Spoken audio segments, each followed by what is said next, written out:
हमने हमारे सेना को खुली छूट दे दी। रणनीति वो तय करे, लक्ष्य वो तय करे, समय भी वो चुने। और हमारी सेना ने वो करके दिखाया जो कई दशकों तक कभी हुआ नहीं था। सैकड़ों किलोमीटर दुश्मन की धरती पर घुस करके आतंकी हेडक्वार्टर्स को मिट्टी में मिला दिया, आतंकी इमारतों को खंडहर बना दिया।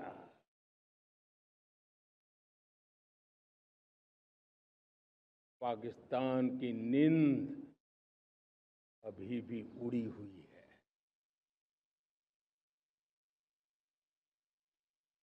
पाकिस्तान में हुई तबाही इतनी बड़ी है कि रोज नए नए खुलासे हो रहे हैं, नई नई जानकारियां आ रही हैं।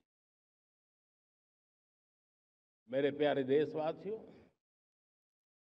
हमारा देश कई दशकों से आतंक को झेलता आया हुआ है। देश के सीने को छलनी कर दिया गया है। अब हमने एक न्यू नॉर्मल प्रस्थापित किया। आतंक को और आतंकी को पालने पोसने वालों को, आतंकियों को ताकत देने वालों को अब हम अलग अलग नहीं मानेंगे।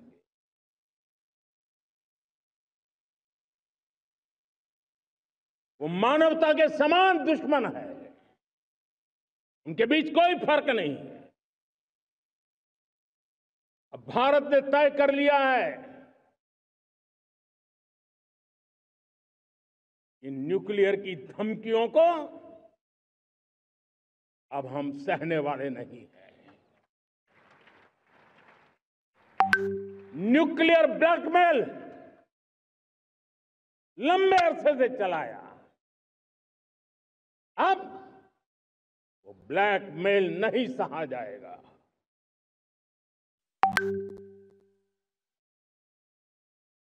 आगे भी अगर दुश्मनों ने ये कोशिश जारी रखी, हमारी सेना तय करेगी, सेना की शर्तों पर,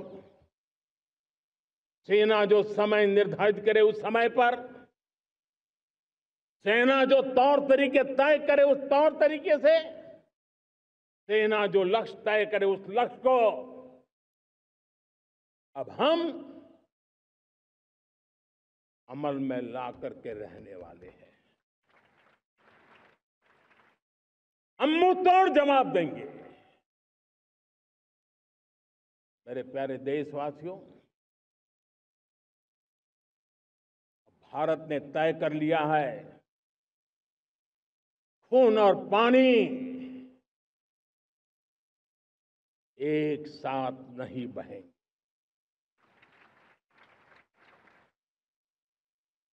अब देशवासियों को भली भांति पता चला है कि सिंधु का समझौता कितना अन्यायपूर्ण है, कितना एक तरफा है।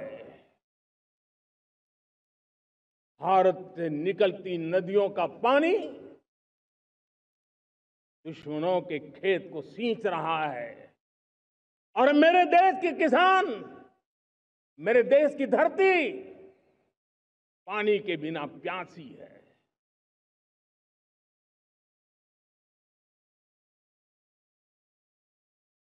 ये ऐसा समझौता था जिसने पिछले 7 दशक से मेरे देश के किसानों का अकल्पनीय नुकसान किया है।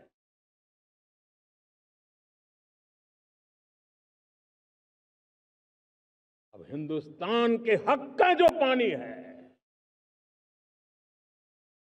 उस पर अधिकार सिर्फ और सिर्फ हिंदुस्तान का है, हिंदुस्तान के किसानों का है।